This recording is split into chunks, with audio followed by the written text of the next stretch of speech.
4 dangerous morning mistakes people over 70 make, and how to avoid them. Start your day safely and avoid common health traps. Have you ever woken up, gone about your morning like usual, and still felt completely off? Maybe your balance felt shaky, or your heart raced a little faster than usual. Or perhaps you've had a few more close calls, slipping on the bathroom floor or feeling dizzy when you stood up too quickly. You're not alone, and more importantly, there's something you can do about it. Mornings set the tone for your entire day. But for those of us over 70, the body doesn't always respond the same way it used to. Our systems are more sensitive, and what might seem like a small habit, or just the way we've always done things, can actually lead to fatigue, dizziness, even falls or blood sugar crashes. That's why today we're talking about 4 common morning mistakes that many people over 70 make without realizing it, and more importantly, how to gently fix them. This isn't about scaring you. It's about giving you the awareness and simple tools to make your mornings safer, smoother, and more energized. Because every day you wake up is a gift, and we want to make the most of it. Let's start with one of the most overlooked habits of all, getting out of bed too fast. It's so easy to do. The alarm rings, or maybe you don't even need one. And before your feet hit the floor, your mind is already on breakfast, errands, appointments. But here's the thing. When we're asleep, especially in the early morning hours, our blood pressure is lower. Our circulation slows down. If you jump out of bed too quickly, your blood can pool in your legs, and your brain doesn't get the oxygen it needs fast enough. That's when the lightheadedness kicks in. And sadly, that's also when many people lose their balance and fall. What's the fix? It's simple. Take just 60 seconds to ease into your day. When you wake up, sit up slowly. Wiggle your toes. Stretch your legs. Roll your shoulders. Take a few deep breaths. Let your body catch up to the idea that it's morning. Then place your feet on the floor and stand up gradually. It might sound small, but those extra few seconds can mean the difference between a confident start and a dangerous stumble. This simple habit helps your blood pressure stabilize and gives your muscles and balance a head start. It's like letting your car warm up on a cold morning. You don't slam the gas pedal, you ease in. Your body deserves the same care. Another morning mistake that's surprisingly common, skipping water. And I get it. The first thing most of us want is that warm cup of coffee or tea. But did you know that after 6 to 8 hours of sleep, your body is already mildly dehydrated? And dehydration can hit harder as we age. It affects everything: energy, alertness, blood pressure, even digestion.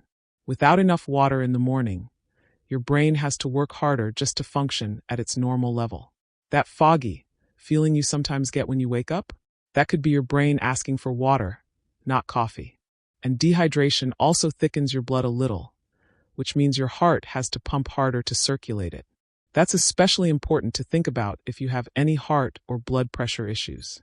So what can you do?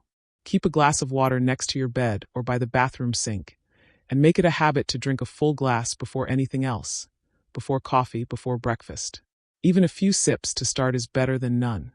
It's like giving your brain and your body a gentle, refreshing wake-up call. You might be surprised at how much more alert and balanced you feel just from that small act. Better yet, try adding a slice of lemon or a pinch of sea salt if you want a little natural boost of electrolytes. But plain water is perfectly fine. The goal is to start your day with hydration, not depletion. And while we're on the subject of mornings, let's talk about another habit that sneaks up on a lot of people: the morning rush.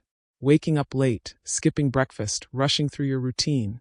Maybe not every day, but often enough that it becomes a pattern. And here's the danger. Rushing increases your stress hormones, throws off your rhythm, and leads to poor decisions, especially around food, movement, and safety. When you rush, you're more likely to skip stretching, trip over a shoe you didn't see, or forget your medication. You might even grab something sugary or processed just to hold you over. And those rushed choices in the morning?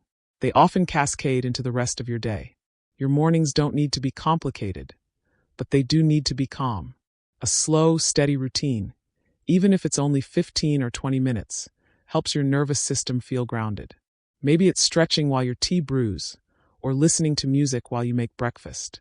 The point is, your mind and body function better when they're not being pushed from the moment your eyes open. I know many of us grew up being told to hustle, to get going, to not waste time. But now this stage of life is about moving intentionally, not urgently. Give yourself permission to start your day with ease. You've earned it. Now that we've covered how to avoid that dangerous leap out of bed, how to hydrate your brain and body, and how to replace the morning rush with calm routine, let's keep going. Because there's one more common morning mistake that could be silently stealing your energy, and fixing it might be easier than you think. And that final morning mistake might surprise you, because it often feels like the right thing to do. It's skipping breakfast, or worse, grabbing something that seems like breakfast, but really drains your energy instead of fueling it. Now, I know not everyone wakes up feeling hungry, and for some folks, breakfast was never a big deal.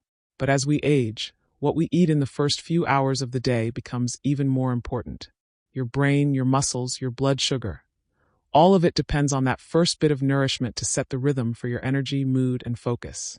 Skipping breakfast or just having toast and coffee may feel light and easy, but it often backfires. Without enough protein and healthy fats, your blood sugar can spike and crash. That's when you feel shaky, tired, or cranky a few hours later. It also makes you more likely to snack on sweets or processed foods by mid-morning. The key here is simple. Give your body what it needs to start strong. You don't need a full feast, just something balanced. Think eggs with some avocado, or Greek yogurt with berries and a sprinkle of walnuts. Even a slice of whole grain toast with almond butter and a side of fruit can do wonders. It doesn't have to be fancy. It just has to be real food that supports your energy and steadies your system. If breakfast hasn't been part of your routine, try easing into it. Start with a smoothie or a boiled egg. The goal isn't to eat more, it's to eat smarter. When you treat breakfast as your brain's first fuel of the day, you'll likely notice better focus, fewer cravings, and steadier energy throughout your morning. It's amazing how a few small shifts in the morning can ripple out through your entire day. And that's really the heart of this conversation, being gentle with your body, thoughtful about your habits, and aware of how your choices impact your well-being. But it's not just about avoiding mistakes. It's about replacing them with supportive actions that make you feel strong and balanced. And one of the best ways to do that, especially in the morning, is through mindful movement. Now, when I say movement, I don't mean running a mile or doing a full-on workout at sunrise. I'm talking about waking your body up on purpose. That might be light stretching in bed before you stand up, or doing a few gentle movements in the kitchen while your tea steeps. You see, after 60, especially after 70, our joints stiffen more easily. Our circulation slows overnight. If we wait until later in the day to move, we're missing a powerful window to realign our balance, posture, and even our mood.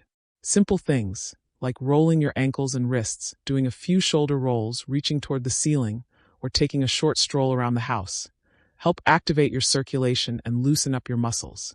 Even just standing tall and focusing on your balance for 30 seconds can train your brain and body to work together more effectively. It's about telling your body, hey, I'm awake. Let's get going. And when you add that kind of movement to your morning, you're also reducing stiffness, lowering fall risk, and improving mobility over time. And here's a tip that many people overlook. Don't forget your feet. Flexing your toes, rolling a ball under your arches, or massaging your heels for a few seconds can wake up the nerves that control balance and stability. Those tiny actions can make a big difference, especially if you've ever felt a bit unsure on your feet in the early hours. This is also a great time to check in with yourself. How do you feel today? Are you stiff or tired? Or are you energized and ready to go? That quick self-scan gives you valuable feedback and lets you respond to your body instead of pushing through mindlessly. Because let's face it, after 70, we've earned the right to slow down on purpose. Not because we have to, but because moving with intention is smarter than moving on autopilot. And the more we learn to listen to our bodies, the more confidently we can navigate the day ahead. So to recap where we are, without jumping ahead too much, we've touched on the power of moving gently in the morning, the importance of nourishing your brain and body with a real breakfast, and letting your day begin with calm instead of chaos. These aren't complicated changes, but they're the kind of changes that compound over time. Every morning you don't leap out of bed, every glass of water you do drink, every stretch you add to your routine, it all adds up. And it doesn't just help you avoid health issues, it helps you feel more alive in the process. That's what this is really about. Not just safety, but quality of life. Feeling steady on your feet. Feeling alert instead of foggy. feeling like your mornings are something to enjoy, not just survive. And there's still more we can do to make that happen. Because for many people, the final piece of the puzzle is something almost invisible, but it could be quietly affecting your energy, your balance, even your digestion every single morning. It's often right under your nose, or more accurately, under your feet. It's your footwear, or sometimes the lack of it. Now, you might be thinking, I'm just padding around the house. Do I really need to think about shoes? But here's what most people don't realize. Walking barefoot or in flimsy slippers, especially first thing in the morning, can be one of the riskiest habits for people over 70. Why? Because our feet change as we age. The natural padding thins, nerves can become less sensitive, and balance reflexes slow down. That means a slippery tile floor, uneven carpet edge, or even a cold kitchen tile can catch you off guard when your feet aren't properly supported. And those soft, cozy slippers we all love? They often have little to no grip or support. They bend easily, they slide on smooth floors, and they don't do much to protect you if you trip or stub your toe. In fact, many home falls happen because of what's not on your feet. Now, I'm not saying you need to lace up athletic shoes just to make your morning coffee, but having a pair of supportive, non-slip house shoes, something with a firm sole, heel support, and a good grip, can make a huge difference in your stability and safety. It's one of the easiest things you can do to reduce fall risk, especially when you're still waking up and your body hasn't fully turned on yet. A good rule of thumb: if you wouldn't feel confident wearing them to take out the trash, they're probably not safe enough for walking around the house. You see, small shifts like this, supportive shoes, a slower rise from bed, hydration, a little breakfast, are like threads that weave together to form a safer, stronger start to your day. None of them are overwhelming, but together, they build a routine that supports your independence, confidence, and overall well-being. And that's something worth investing in, because your mornings are yours. They set the tone not just for how you move, but how you feel, how you think, and how you show up for the rest of your day. When you start with intention, the whole day follows suit. The truth is, aging brings changes, but it also brings wisdom. And with that wisdom comes the power to choose better, to create habits that protect your health instead of strain it, to move gently but powerfully, to care for your body not because it's broken, but because it deserves care. Even one or two of these small changes can make a noticeable difference. You might find you're steadier on your feet, more alert by mid-morning, or simply more at ease with your routine. And when you feel better in the morning, that energy flows into everything else: your relationships, your confidence, your peace of mind. So I'd love to hear from you. What's one small thing you do in the morning that helps you feel strong, balanced, or calm? Share it in the comments below. Your tip might help someone else more than you realize. And if this video helped you feel more informed or inspired, go ahead and give it a like. It truly supports the channel and helps us reach more folks who could benefit. If you're not already subscribed, hit that subscribe button and ring the little bell so you never miss our weekly tips on health, independence, and joyful living after 60. You've got more power than you think. Your body may be older, but it's still incredibly capable. With the right habits, your mornings can be a time of energy, steadiness, and clarity. Not something to struggle through, but something to enjoy. Here's to mornings that support your strength, protect your safety, and help you feel your very best. One small step at a time. Take good care of yourself, and I'll see you in the next video.